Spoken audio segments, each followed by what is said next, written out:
Hey guys, welcome back. We're in a really neat place right now. And there's a really cool project brewing. That involves all three of us. It's a big one. It's a lot. It really is. So buckle your seatbelts because here it is.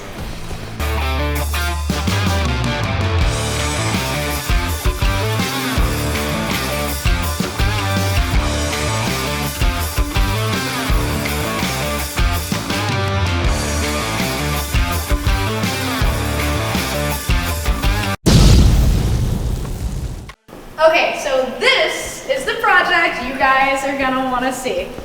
It's a big announcement. We're super excited to announce the partnership between Isky Racing Cams, Hot Rods by Dennis Taylor, and Alex Taylor Racing to create probably one of the most notable, iconic cars in hot rodding history, which is sitting behind us in the Speedway Motors Museum of American Speed. Yes. Take us away. Tell us how this project even came to be. Well, so it was our 75th anniversary this year, and we wanted to do something really special. So we were thinking of a project to do, and we thought, why not do a tribute to Ed, but with a modern engine and the old chassis and everything like that, so people understand what a craftsman he was and how far ahead of his time he was. This is 1937, 38 that he did this, way before everybody else was doing it in the 50s. But Dennis, you can tell us more about that. Well, and not just 1937, way advanced for the time. But he was, what, 17 years old? 17, 18 years old. I mean, his skills were amazing. So, for those that might not know, Iskenderian Cams was founded in 1948 by Ed Iskenderian. Ed Iskenderian. Mm-hmm. So, give a little bit of background real quick for anybody that might not know, that's tuning in fresh, that doesn't know what this car is, doesn't know Isky, doesn't know Ed, why this is such an important year, why Ed's so important, and why this car is important.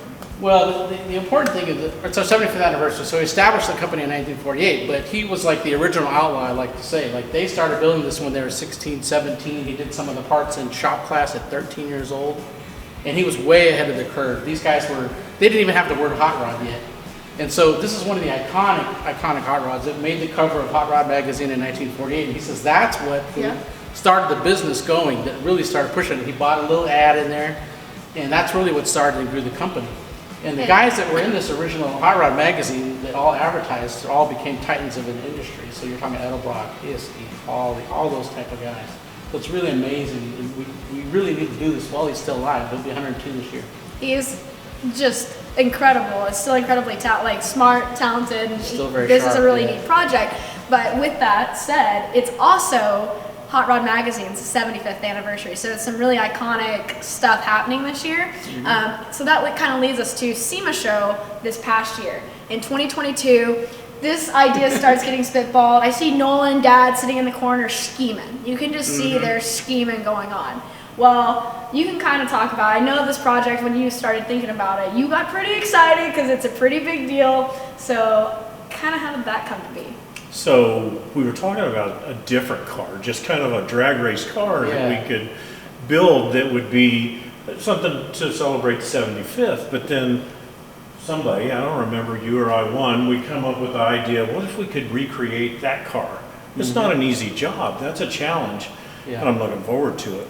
But, you know, I didn't realize how hard it was going to be, actually. No, until you got here. I never gave it full respect. And you guys will really find the things that he did very interesting. It's so much craftsmanship, you're not going to believe it when we get into it. Yeah, once we got here, I didn't either. I didn't really think it was that important to come see the car. I mean, of course I wanted to, but I could recreate it with all the documents that we have. Mm-hmm. Once I got here, it's like, oh, my mind's blown. There's so many details. It's not just like parts here and there. Because at the time, it's not like you could go to the catalog and pick something out. Like, Ed was creating it and is what led to this. Ed had a junkyard, and he had a couple cool speed parts on there. Most of that stuff came out of salvage yard or Ed's imagination.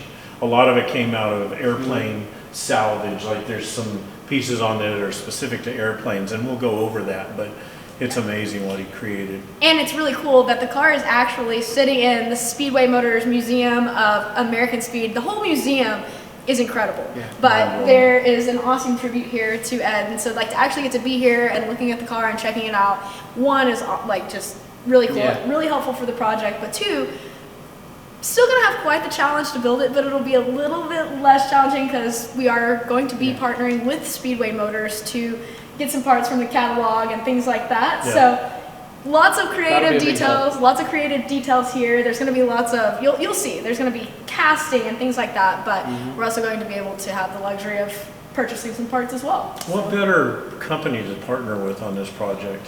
There's not. I mean, it's terrific. You know, I had never been here to see the museum or the car in the museum, and when I got here, I mean, the description they did, the Isky Roadster, the dawn of hot rod, that's exactly what it is in a nutshell, and why it's so important and why it's going to be so cool to replicate this. And the history with Bill and the museum. Oh, yeah. It goes back, maybe not as far as Ed does, but close. They were one of our very first customers. I mean, they were early when they started ordering stuff. I mean, you're talking 50s, so. Yeah, unbelievable. So this is one of those projects that kind of all of the stars had to align and work out. And it's going to be probably kind of a tight timeline, kind of a tight build. As usual. We're used to that. Typical. It's not a month. It's not a month, it's not 4 months, but right now we're beginning of March. We want to have this at SEMA show.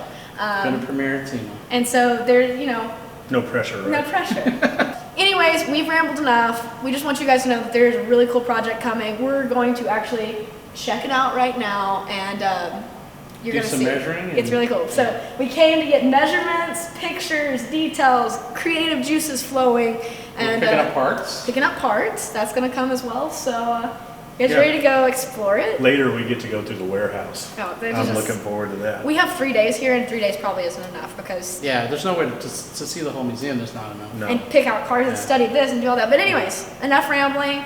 Let's check it out. Let's do a quick overview because there's so many details we can dive into. But what the car is, and then some points that you notice starting front to back. So this is a 23 T Roadster is what it's called, but it's really not. It's all different things put together. Did his own frame, a bunch of his own work. It's a flathead engine. Those are the basics of it. But Dennis can give you a little more in detail. Okay, it's either a 23 or 24. We're not real sure. We just bought a car, and I think we bought a 24. They look a lot alike. But it's got a flathead. I think it was a 32 flathead is what I read on the wall back here. But it's got the maxi heads on it. So it looks much more like a modern engine instead of an old flathead Ford. So it's very cool. The exhaust valves are in the head. Then he's done, I was very confused about the grill shell. Ed made that from evidently a 33 Pontiac. That's also on the wall back here. But he turned two of them and put them together, clamshelled them upside down, right side up, made his own grill shell. Cast his own parts, very cool. Got the old Suicide spring front end on it. I-beam axle from like a 35 to 40 Ford. Then look at the interior. This is amazing. This is leather interior that was done in 1939 or something, a long time ago. Very cool car. Then he's extended the wheelbase. He flipped the rear end around. The spring is now in front of the rear axle. He extended the wheelbase by probably a foot, but the car is very long. He was going racing at the lakes. Made it much more stable. And saying all of this stuff is really, today could sound trivial. It's not by any means, but keep in mind Ed's age and the time that this was done. Like, even you looking at it now, you're like, this is a lot. This is a lot. 17-year-old in 1937 is when he started his first iteration of it. And you got to remember, he didn't have the tools that we had. No, he had a little two-car garage. The stuff that he made is really pretty impressive. Anything to go by. No. He was just shooting in the dark because he didn't have anything to copy. So. Kind of like the Beatles, right? Yeah. You invent rock and roll, you got to make the stuff. Well, this is kind of like inventing hot rod. Yeah, that's what's amazing. So keep that in mind as we're going through all this. Is like, you have to put this car back into the era that it was created, and think of yourself when you were 17 and creating it. So keep all that in mind as a check as you're going, because that's something that makes us really iconic. All pre-Second World War, if you think about that. Yeah. It was a different America back then. Totally different. So that's just an overview, but I know that as you've started at the front and gone to the back, there's lots of little details. I can really get lost in between. So let's get lost somewhere, but let's make that lost spot at the front at the engine first, because there's a lot there. You want to start there? Let's start there. All right. I didn't get to be here this morning to see the first kids in the candy store reaction from them. So the cool part is they've already gone through and dug through a lot of facts and history and pieced stuff together. So take us away, because I know there's some points you want to talk about. It's kind of like, it's really hard to just walk up to a car like this and, it's a tea bucket. We've seen thousands of them, but it's not. This is the first one. I mean, Norm Grabowski and Tommy Ivo made what my generation or the older generations would remember as a T-bucket, but this is the predecessor to that. So you walk up and you see it's really a steel car. It's amazing.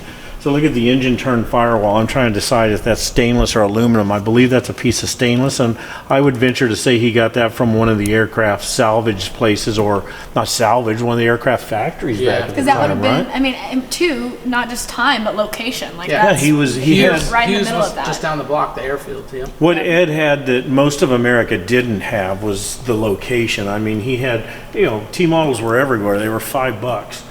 But he bought the T model body, but he had, access to aircraft. He had access to chrome shops. He had like access to this probably salvaged World War II wing strut material.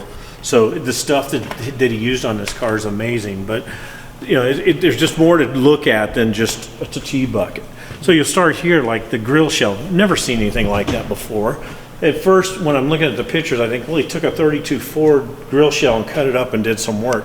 Turns out it's a 33 Pontiac, and he took two of them, turned them one upside down, put them back together, and made, so the bottom is wrapped around like the top is. Look at this, though, Alex. So this is evidently the Pontiac emblem, no but look way. at what he did in there. Ed left so no cool. stone untouched. That is literally, I think Ed may be the original branding, marketing, Yes. the name carries you situation, because He did it. I mean, so he made that skull. Yeah, in junior high, in shop class, he made this 13 or 14 years old, I guess. He cast this and the valve covers. Okay, so funny story. This is the story that's been told forever, that Ed cast this skull. It's written down in books, it's on plaques, it's in the museum, it's all over the place.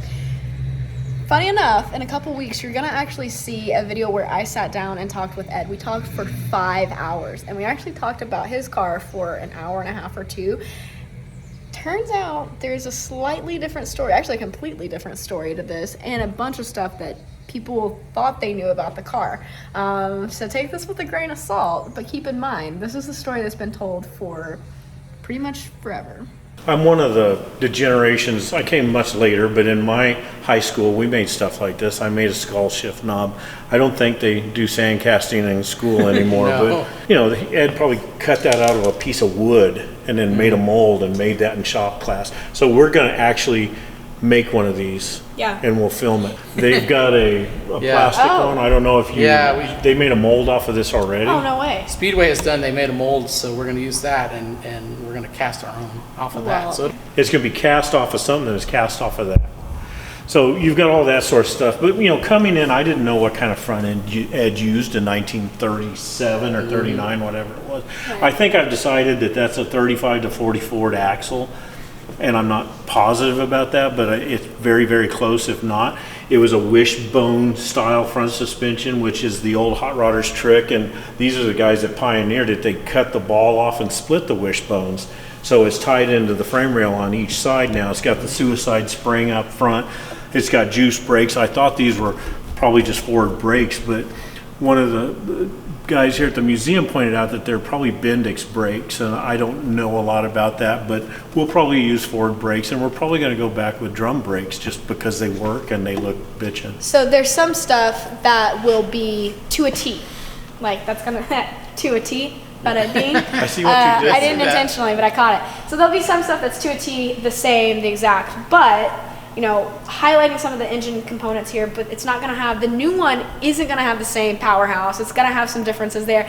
And that's where some of the fun stuff is, because Ed took what was advanced at the time, and, now we get to take what is advanced for this time. And, So how do you build a car like this? How do you build a tribute to something so justice. iconic? Yeah. So Nolan talked with Ed, and Ed told you kind of what he would do.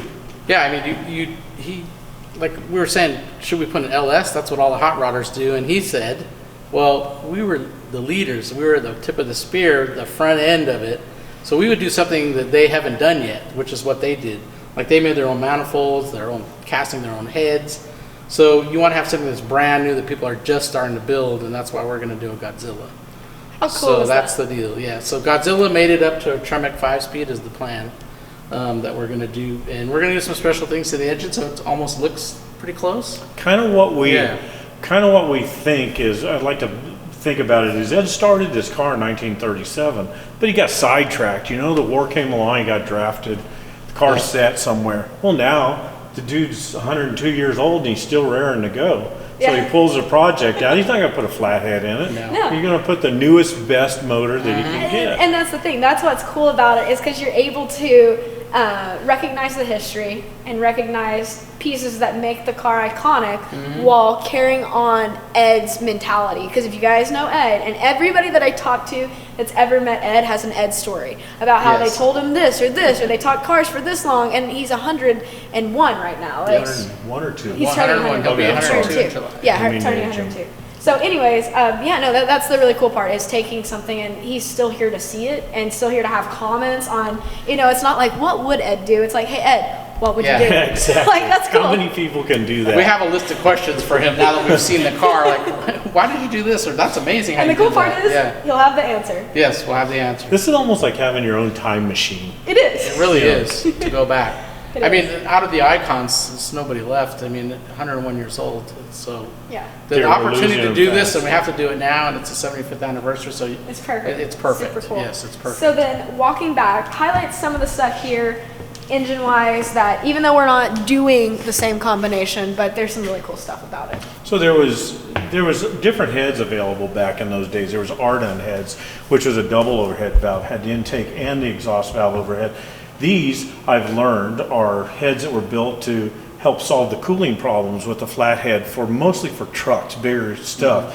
So the exhaust valve is in the head, but if you look down on the side, see, that's where the exhaust used to come out of the side of the block. So the exhaust runs through the water, the exhaust ports. So this raised it up and put it in the cylinder head, which is really cool. It's a good idea, but it also has performance benefits. Well, it's a split valve cover. It looks kind of like an aircraft engine, but Ed and his friends, as I read, made this one-piece valve cover. They cast it. Look at the porosity. Somebody scratched Iskenderian in here. I don't know if Ed did that or not, but that's just as cool as it can be. Yeah, that's his signature. So then he's got a Vertex magneto mounted on the front of it, which is really cool. It'll run without a battery. It looks like probably a cut-down, shortened model T. In a way, it looks like a T radiator because of the way it hangs over, but I'm guessing it's probably more like it may even be an A model radiator that's cut down. I'm not sure. But so that's the engine. He's got this, leaving the intake valve in the block, he's able to use a standard flathead manifold. So this particular one, Nolan was saying that he went down the street to his buddy Vic Edelbrock and said, hey, my homemade intake manifold didn't work. It did not work, so he went to Vic instead. Isn't that wild? That's literally like, and now you might think of that as a competition thing, which is super cool because Edelbrock, Comp are together, and then you have Isky Cams. But originally, those guys were friends. Like it wasn't that rival. They were neighborhood friends, and so that's cool. And so Edelbrock is actually aware of the project and everything, and so it's really cool that incorporating lots of legacy brands and the history, because that's the main thing that this is about, is the history, the legacy, and going from there. So I think what we may do, we're talking about, Speedway has new Stromberg 97 carburetors. So if we do a Godzilla motor, which is everybody says Godzilla's too big, it's too big, it's too big. You and I have seen them. It really doesn't appear to be that much different. And it's a good looking engine. Yeah. So Nolan wants us to cast valve covers to go on the Godzilla that look like Iskys. And then we'll probably do 3 Stromberg 97s on it, but we'll just use them for throttle bodies. And we'll make injectors hidden under the homemade intake manifold. And see, this is the stuff that you guys are gonna love, because that's where the fun, you guys wanna see the how-tos and the builds and things like that. That's where this car will be really, really neat, because it's not just like, we have to go 200 and run 6s in this. Like, there's room for hot rodding routes and things like that, where you can do the creativity without just having to be very intentional and purpose-driven. Hot rodding is really originally more about creating something yourself, setting yourself apart from everybody else. We've it still is that, but now we focus on... It's racing. Our stuff is It's racing so and details, everything's so different. Seeing this car makes me really understand the hot rodding and what it was like and why this was on the cover. Yeah. Like to see, because we see them now and it's all cookie cutter, fiberglass bodies, things like that, which is still cool if you're building one. But to see what he was actually doing, you see that he was way out in front of everybody. Yeah, and that's where it'll be cool with the Godzilla, because it is going to be, it's kind of that. It's an homage to the heritage, basically. So you guys are going to love it, because I see really cool stuff coming out of it. Well, we could never take this car out to Cars and Coffee, but once we make a detachable steering wheel, and me and Dennis can fit in it, we'll be able to take it to Cars and Coffees. Yeah, so. I was going to say, wait a minute, can you guys fit? Oh, did you see this spot? You know what? Look at that. Hang on. Don't go there. I'm not. I'm just saying. People make fun of short people, but built for racing is the thing. You know what I would really like to do? I don't know if you're into this, but could we put her in there? Yeah, go ahead. Because can you imagine? Pictures, I think you're like this. I don't know how he drove it. You know, there's a picture. Well, Hot Rod took him out in 2013, and he fit in here to drive it at the lakes. Oh, I don't know how he did it. I asked him. I said, I don't know how you fit in there. That's cool. I don't know But you how should jump in. anybody can. Are you do sure? that. Yeah. Just don't crunch the seat. Okay. You want to get Okay. Come from that way. No, come wait, from there's that my way. door. And Okay. then step on the carpet. I feel wrong right now, because this is You're fine. in the Go museum. around that side Okay. and I'll help you out. Because I really want to see how it fits. I don't know how a person can No fit one in. freak out. I'm being very careful. I'm not going to hurt anything, but I am in a museum. It feels awkward. This is wrong. Yeah, This don't is what slide. Try to keep your. I'm going to sit very carefully. Yep. See, how would you get in that car in a hurry? Very carefully. How tall is Ed? Ed is Carefully. 5'6". Oh, So he's short. How tall are you? 5'4". 5'4". Hang on, everybody. Subtle, slow movement, slow as She fast. could hardly fit in there. that's what I'm saying. How did Ed fit in there? Look at that. So the gas pedal's How over did there. he drive this? He did 120 miles an hour. You can't. The steering wheel is in your lap. 120 miles. You know what? The steering is super heavy. It is. I am. See if you can even actually reach the amazed. gas pedal. It's See up the gas under the pedal? dash. Oh no way. And then you got a shift. Okay, see like The that. shift's not too bad, The actually. legs and everything here fit. What's weird and feels wrong is the steering wheel in my lap. Like my legs are touching the steering I wheel. know, it's interesting. With all the stuff he did, why didn't he shorten it? I can't and or Well, raise you it. know what Raise it it is? up. In the picture on the wall here, he is super skinny. What are you She's trying to super say? skinny. Oh, I'm sorry. Sorry about that. I honestly though I don't know because like How he drove it. I mean my stomach's not touching but my legs are.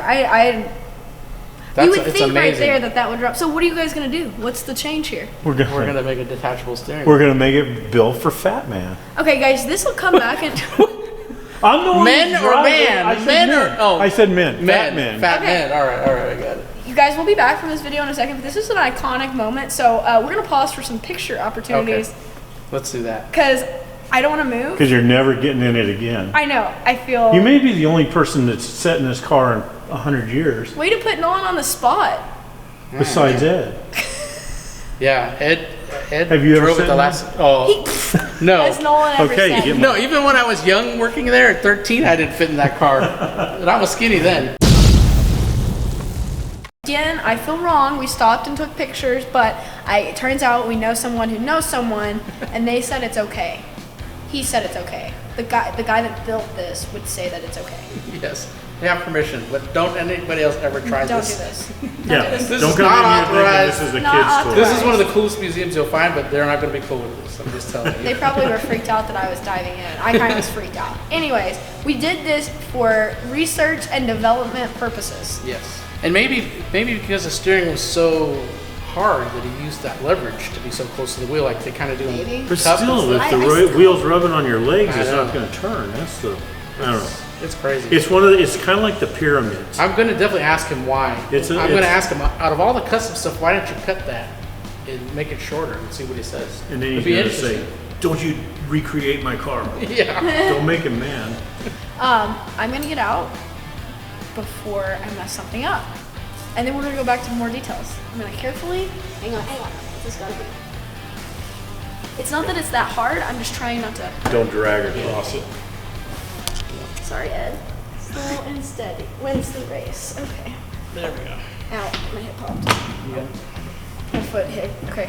It is crazy when you think about it. All right, that was a lot. That was really cool. Okay. Anyways, back to what we were here for. Yes. So details on the inside. The inside of this car it just blows my mind because this is kind of a standard thing. It's an Auburn dash, came out of an Auburn or whatever, do some bird type thing, but it's an Auburn dash. It's very common, but it makes me wonder, was this the first one? You know, how many were before this? This dash became it was a standard hot rod dash for lots of cars, 32 Fords. I mean, they used it way up in the 60s. We still use them. You can buy them recreated. But since this one was put in here in 1937 or 8, whatever you said, that very well could be the first Auburn dash ever put in a hot rod. So then you got the tack and the steering column drop that we talked about. You look that over, it's got an Amphenol connector on the back. That's from World War II. That's an airplane tack on there, I'm pretty sure. So you can attest to interior and leather and things like that. This is not a simple leather interior. This interior now would cost you a lot of money. I mean, it's not just leather, which is leather's cool. We do all the time. But I mean this. Look at the pleats. The way this is done, it's pleated and folded, pleated and folded. There's no stitching visible. I would create the same thing. I'd glue some Landau foam on the back of a board and put leather over it, and, you know, stitch it, whatever. There's multiple ways. I might even cut grooves and push it down in with a tool, but this is all sewn and it's not over foam. See the kind of cotton upholstery material they did? Then they put piping in here, and you can just tell, even though it's deteriorated. Even the floor has I guess it's only going carpet down to the binding, floor. all that's done by hand, and it's every line is perfectly straight. Look at you probably didn't think about it, but look at the bolster. The bolstering, he was working, he had his ergonomics, or at least the guy that did the upholstery had the ergonomics in mind. So this is something that I love in the interior, is these plaques. Nolan can talk more about them, but not only was the car built and shown, you know, it became a show, but it was built to perform. It performed for the time, and these plaques. He was racing before business ever entered his mind. So this plaque, it's when he hit 120 miles an hour in the modified class. So the new car that we're doing, you're going to take it out there. Either one of you guys got to go 120. 121. Before we can mount a plaque, it has to have cred. It's got to go 120 as it sits. Cool. So that's what we're going to do. Then we can put our plaques in, because we earned it. That's cool. Does the cam thing have specs for the cam on there? The cam does have specs for the camshaft, yes. That's pretty cool. So we'll do that too. How neat. Yeah, but the Godzilla version of that. A little bit bigger cam. Yes, a little bit bigger. Was that a 3/4 race cam? I think that was like a Max 1 grind or So something that was like like that. the whole Well, thing. that was like, he was throwing the whole enchilada at that time. The whole enchilada. Yeah. So there's Moving more back. than just interior. I need to go around the other side, but we'll talk about, back up just a little bit and look at the windshield angle. The angle of that windshield compared to the cowl itself. A T model, that windshield would have came straight up. And taller. Yeah, much taller. So this is what I think is the stock T model windshield stands, but they've cut them, angled them back, and shortened them down. So, you know, Ed's thinking about aerodynamics in 1937. And of course, I guess that's not that, you know, out of the question. Yeah. They were worried about aerodynamics, but he was concerned with it right here. The body was, the very first time I saw pictures of it, I thought, what is that body? It's not a 23T, because 23T, this curves up a little bit more. And most people really like that. That's kind of an iconic thing about a 23T, is it's got that shape to it. But this one's almost flat. Well, so I get here, which I needed to come see this. I start looking at it, it's like, I don't understand. How did he do this? It's got the body line and everything built into it. But if I started looking closer, this piece of body line right here is actually a separate piece. It's half round like this up here. I believe this upper cap is a piece of boat rub rail, stainless steel boat rub rail that went around the boat. He bent it, which isn't easy because I've done it myself. He's formed it to the top of the body and screwed it on. Well, on the side here, you can look where the paint is missing in places. It had the same screw holes, but Ed made rivets. I believe he probably literally riveted this piece to the body. It could be screws with nuts on the backside bolts, but it's separate. So he cut the body down to what he thought made the car look better. It's more streamlined. It's different than everybody else's T model, which is what Ed was after. You know, I want something just a little bit different. And he put that piece back on there, and it's so well done. You have to look really close to know that that's not a stamped body line right there. So something else to note here that's actually really cool is you guys are watching. So the average person that's going to come up and look at that is going to be like, oh, neat. But that's where Dad's going to be great for recreating this, is because it takes attention to detail. You have to know what you're looking at to know what you're recreating. Yeah. I'm going to throw another kink in there because I didn't think about this earlier until just now. Most people would have probably, the only straight piece on here is just whatever, 24 inches right here. Most people would have cut it here, and butted it up and been, made 3 pieces out of it. Think about what Ed did. So this is close to 4 foot long. Curves here. That's 3 foot long. So he made this out of 1 piece. Yeah. That's so when he's bending this thing, and I've bent this stuff, this stainless steel, it's very tough. You have to keep it from twisting, and you have to keep it from kinking. You can't beat on it because you'll put dents in it. So he formed, and there's nothing straight about it. It's curved all the way around, and he had to go all the way around. It's easy to cut it and make this one, then make another one like it, and put a straight piece on. But to make that in 1 piece, that's a lot of work. And you know what? You got a lot of work. In very little time. Now that you put it like that. I might hate you guys. We should talk about SEMA 2024, right? No, it's 2023 coming up. He definitely can see how Ed's starting to think, but like how he does things. That's the crazy thing about it. That's the valuable part of having him do the car versus somebody else, because you have to pick those pieces up and go with it. Yeah, there's no other way. But I'm just old enough to kind of remember some of the guys doing this cool stuff. I've done it myself, but I'm young enough to still do it. I'm not in a wheelchair yet, so I can actually recreate it. But so in 23, and I'm not a T-model expert, but in 23, 24 T-model day, you could buy this same car as a truck. So this turtle deck, as they called it, which was a trunk, which you couldn't even pack your friggin' makeup in that. But anyway, you could have a truck bed on here, which a lot of them did. They had whatever the length of the truck bed was. They weren't real long, 4 foot or something. And then when people like Tommy Ivo, I'm not sure, I think it was Norm Grabowski built the first one and Tommy Ivo copied it. They took that truck bed and they shortened it down to whatever, 12 inches or something. They just sectioned it, put it back together, and it looks really cool. It had a tailgate on it. They usually have a little cover and the batteries back here. This is the option. This is the turtle deck. This is the family wagon, if you can imagine. So I'm going to open it up, and I want you to see what I'm talking about in here. Now remember, he's added this bottom section. This 4 inches was not on there. That you're going to see a little bit more depth in here than it really had. It only came to here.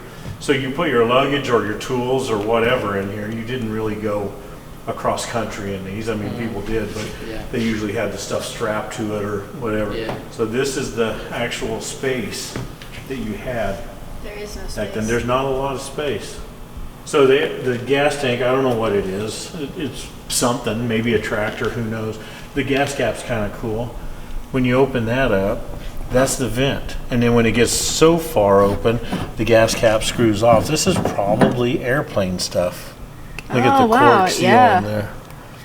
So the gas actually still smells good. But the vent is pretty cool. Yeah, so you turn it with the wing nut, tighten the cap up, and then if you're parked and you don't want a vent for whatever reason, I don't know why you would not want one, but you turn it and it shuts the vent off. So one of the stories is the Mexico trip.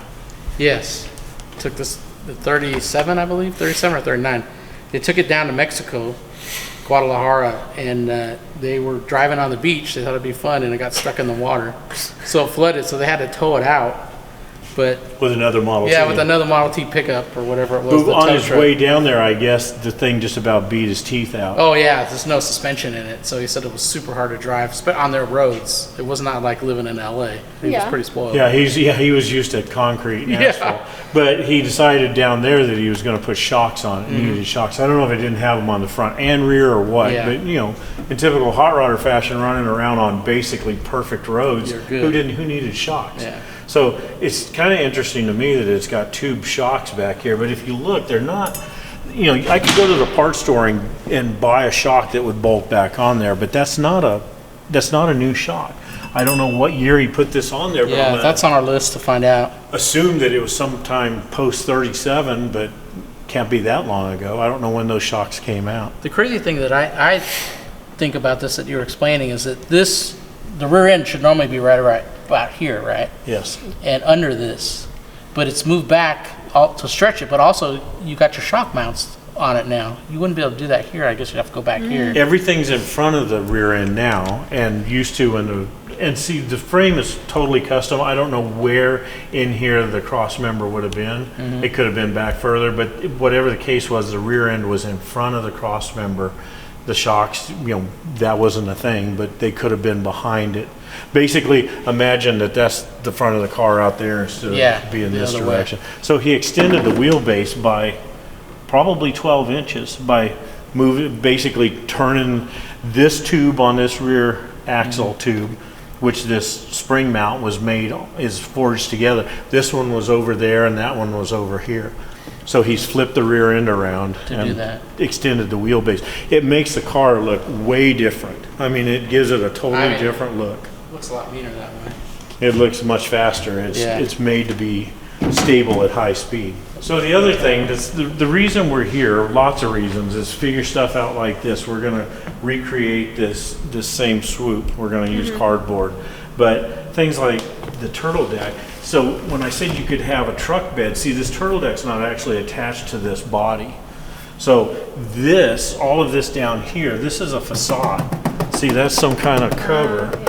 We've got to recreate these covers and the dimensions, but there's a frame back under it. It's actually very low. You don't think about the frame being so low because the side pipe's hanging down so far. Right. But we've got to create this look. This is aesthetics. He did that simply to make it look better. That serves no function, but Ed had, he wanted looks. Class. He wanted class. The pipes are so classy. The exhaust just blows my mind. Look at the diameter. One, I'm not sure. This may be 3-inch, but I have this feeling that it's a little bit less than 3-inch, but it slips together. Right. Look at the welds. Oh, he's sanding them down and polishing them. them. Well, no, you and I would sand them down and polish them. Okay, so what did he do? Ed didn't have That's true. Okay. die grinders with sandpaper and stuff. Oh, did he fill them? Feel underneath. You can still feel the welds. Okay. So I assume that he probably used files. I'm sure that's done with a rat tail file and probably a flat file. But look at the quality of that work right there. I wouldn't think about that. That is. Until you look at it.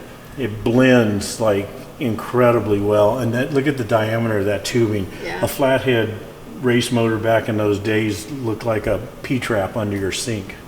This looks like a Harley Davidson pipe. It's big. Huh. But there's also something really interesting. See this? See that pipe right there? Yeah. On the exhaust? Yeah. I excavated and examined and removed the seat and the floorboard because I saw a muffler from behind. Up inside of this frame, there's a long muffler. I think it's a Smitty's muffler, which I'm sure Speedway still sells. It looks kind of like a glass pack. So he put these exhaust on. He had to he probably did it with the seat and the floorboard out and welded this T-pipe across the two sides, and then right out of the middle of it, it shoots back into a muffler. So he can go up behind this thing, put a cap on that exhaust, and make it go out the muffler. Okay, that's cool. It's very cool. I'm also looking under here, and you're not going to see anything. I guess that's There's a Aero. belly pan. It's totally flat, totally Can smooth. you imagine having a belly pan on it? El Mirage. In 1938. Yeah, I was like, I'm looking under expecting to see something, and you can't. I did that too. I wanted to see the transmission. It's like, there's no transmission there. That's actually, that's a really cool, that's really cool. It's so advanced. It's so far. And I don't know Bonneville and El Mirage back in those days, but for the world, that was pretty advanced. Well, they knew a little bit about aerodynamics and all that stuff, but still, for the average guy building a car that they're hoping to go 100 miles an hour in, you probably didn't worry that much about aerodynamics. Keep in mind, there's no internet, there's no blogs, there's no forums, No. There's not even No Hot Rod Magazine, Like, exactly. that's all. Was there a time when there was no internet to tell you how to do things? I know, Come but I'm on. saying, even think, Hot Rod Magazine wasn't. That's the He sixth didn't get issue. his tech articles from Hot Rod. This all was happening before the forum. He made the stuff for The dude was the articles. Jimmy Yeah. Page of hot rods. Anyways, as you guys can see, we could go on and on and on and on about this. We'll get into more depth on this in later videos, but I think now is a good time to wrap up, process, get more ideas, and then we have even more coming here at Speedway Motors and a Speedway Motors Museum of American Speed. That's the coolest name for a museum. America. homage to speed. The museum is like the coolest place I on love earth. that. Do you guys feel overwhelmed, knowledgeable, learned? It's a lot more complicated than I thought it was going to be.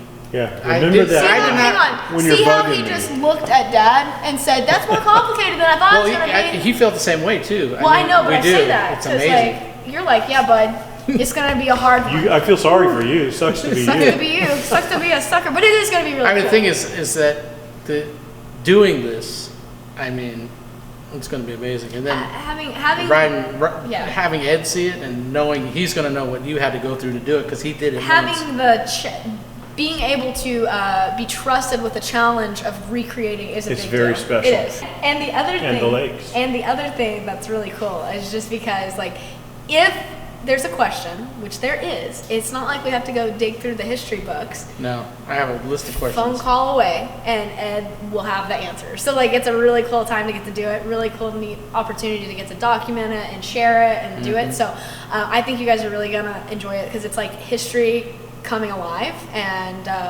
you're gonna see what a I lot. think is cool is that people see him now, the younger, like the influencers, the younger generation, and some of them don't even know that original name is Iskenderian. They just Yeah. know Isky. So to build this and people understand what he did before anybody else, it'll give him the respect that he should get from the younger generation. You guys are gonna dig it. So, anyways, this is going to be a editing nightmare.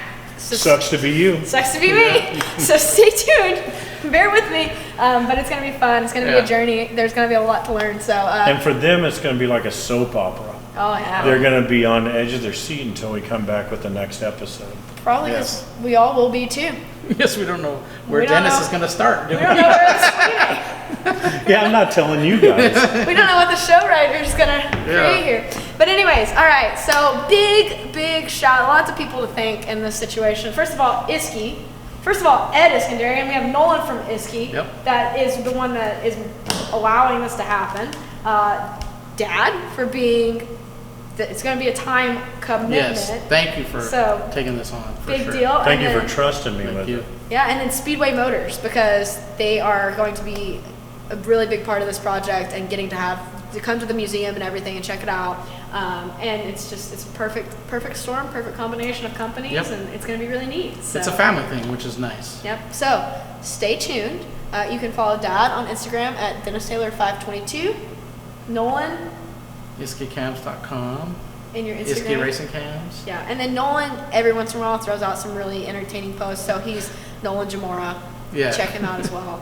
Alex Taylor Racing here, and then Megan's behind the camera. She'll probably be documenting, and then you can follow Speedway Motors Inc. on Instagram. And then if you want to check out more about the museum, you can follow Museum of American Speed and see lots of different projects. We're time consumed by this one, but I think we're gonna sneak around and catch some more. Yeah. So, anyways, stay tuned. Yes. Check it out. Lots to come. You know what? Be happy, go fast, and stay pretty. See you guys Or at least next go time. 101 120. miles. 120. 121 miles an hour. 121. See you guys.